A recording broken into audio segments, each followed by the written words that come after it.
আহলে হাদিসরা পবিত্র কোরআন এবং হাদিস অনুসরণ করে। আপনি যদি আহলে হাদিসদের কোনো ভুল পেয়ে থাকেন, আপনি বলবেন যে এটা কোরআন এবং হাদিসে নেই, আহলে হাদিসরা সেটা সাথে সাথে ছুঁড়ে ফেলে দেবে। আসসালামু আলাইকুম ওয়া রাহমাতুল্লাহি ওয়া বারাকাতুহু।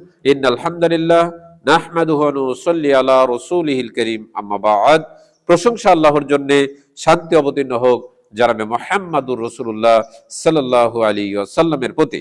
অনেক মানুষের ধারণা আছে আহলে হাদিসরা লোক সংখ্যা কম হওয়ার কারণে তারা বাতিল ফিরকা। আসুন আমরা কোরআন হাদিস দিয়ে যাচাই করব লোক সংখ্যা কম হওয়ার কারণে কোন দলকে বাতিল বলা যায় কিনা।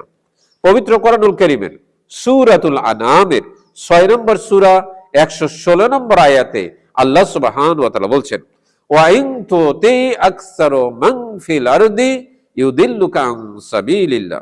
ওয়া ইন তুতি, হে নবী, ওয়া ইন তুতি, যদি তুমি অনুসরণ করো, ওয়া ইন তুতি আকসারু মান ফিল আরদি, জমিনে বসবাসকারী বেশিরভাগ মানুষের যদি তুমি অনুসরণ করো, ওয়া ইন তুতি আকসারু মান ফিল আরদি ইউদিল্লুকা, তুমি পথভ্রষ্ট হয়ে যাবে, আন সাবিলিল্লাহ, আল্লাহর পথ থেকে। আল্লাহর পথ থেকে নবী সাল্লাল্লাহু আলাইহি ওয়াসাল্লাম যদি বেশিরভাগ মানুষের অনুসরণ করেন তাহলে তিনি পথভ্রষ্ট হয়ে যাবেন, যদিও তার উপর ওহী আসে।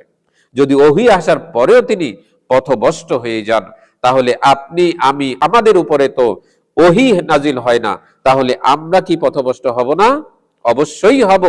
এই আয়াত থেকে প্রমাণিত হয় হক অনেক সময় লোক সংখ্যা কম হতে পারে, অনেক সময় জনপ্রিয় নাও হতে পারে, তবু সেটা হক। নবী ইব্রাহিম আলাইহিস সালামের সময় সমস্ত মানুষ যখন বাতিলের পক্ষে, মূর্তি পূজার পক্ষে, তখন ইব্রাহিম আলাইহিস সালাম একাই হক ছিলেন, তিনি একাই আল্লাহ সুবহানাহু ওয়া তাআলার একত্ববাদের পক্ষে ছিলেন। নবী মুহাম্মদ সাল্লাল্লাহু আলাইহি ওয়াসাল্লাম যখন মক্কাতে দাওয়াত দিলেন, তখন মক্কার সমস্ত লোক ছিল কাফের, তারা ছিল মূর্তির পক্ষে। নবী মুহাম্মদ সাল্লাল্লাহু আলাইহি ওয়াসাল্লাম একাই তিনি দাওয়াত দিয়েছেন লা ইলাহা ইল্লাল্লাহ, তিনি একাই ছিলেন সঠিক। এভাবে লোক সংখ্যা দিয়ে আপনি সত্যের মাপকাঠি বলতে পারবেন না। সত্যের মাপকাঠি হচ্ছে কোরআন এবং সুন্নাহ।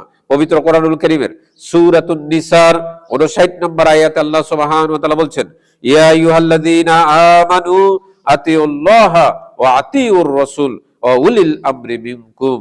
আল্লাহ সুবহানাহু ওয়া তাআলা বলছেন, হে ঈমানদারেরা, তোমরা আল্লাহর আনুগত্য করবে, রাসূলের আনুগত্য করবে এবং তোমাদের মধ্যে যারা দায়িত্বশীল তাদের আনুগত্য করবে।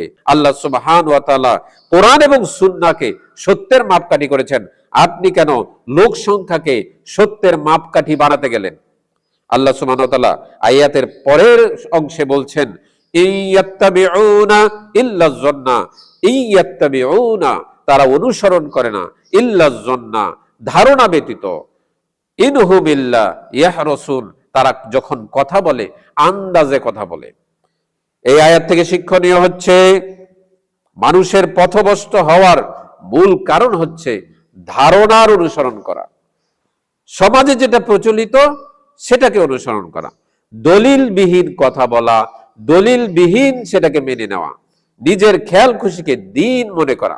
সমাজে প্রচলিত আছে শবে বরাতের রুটি খাওয়া, তাই শবে বরাতের রুটি খাচ্ছে। সমাজে প্রচলিত আছে মিলাদ কিয়াম করা, তাই মিলাদ কিয়াম করছে। সমাজে প্রচলিত আছে মাযহাবের অনুসরণ করা, তাই মাযহাবের অনুসরণ করছে। চরমনায়ের পীর সাহেব যখন বলছে মাযহাবের দলিল হচ্ছে গরুর 4টা বান থাকে, সুতরাং আল্লাহ সুবহানাহু ওয়া তাআলা 4টা মাযহাব দিয়েছেন, নাউজুবিল্লাহ, এটা দলিলবিহীন কথা। দলিলবিহীন কথা যখন আপনি অনুসরণ করবেন তখন আপনি পথভ্রষ্ট হচ্ছেন।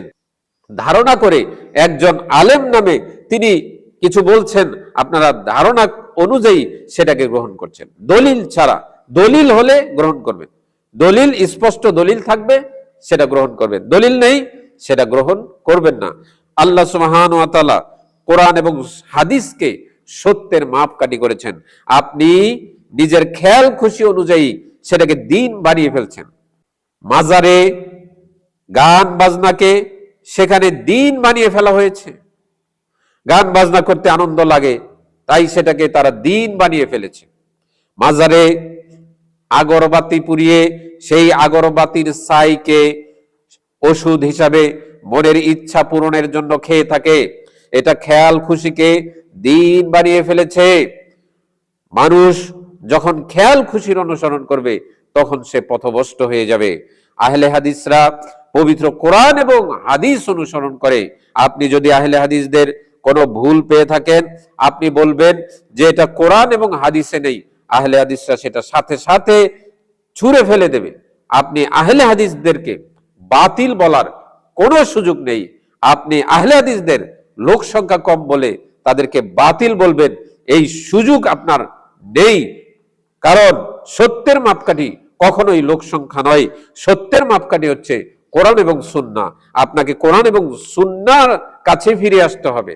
জনগণকে বলছি, আপনারা সতর্ক হন, এদের ধোঁকা থেকে বাঁচতে হবে। আজকে মানুষ আলেম নামধারী, তারা মানুষকে ধোঁকা দিচ্ছে, কোরআন সুন্নাহ না বুঝিয়ে মানুষকে তাদের মন গড়া ধর্মের দিকে আহ্বান করছে। কেউ মাযহাবের দিকে, কেউ তার মাজারের দিকে আহ্বান করছে। আপনি তাদের আহ্বান থেকে বেঁচে থাকতে হবে। আপনি তাদেরকে বয়কট করতে হবে।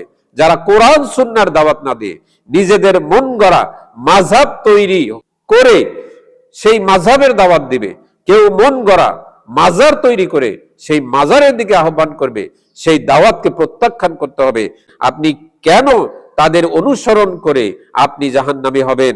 আপনি কোরআন সুন্নাহ নিজে যাচাই বাছাই করে তারপরে অনুসরণ করুন, সত্যের দিকে ফিরে আসুন। আপনি লোক সংখ্যা দেখে মাযহাবের অনুসরণ করবেন না। আসসালামু আলাইকুম ওয়া রাহমাতুল্লাহি ওয়া বারাকাতুহু।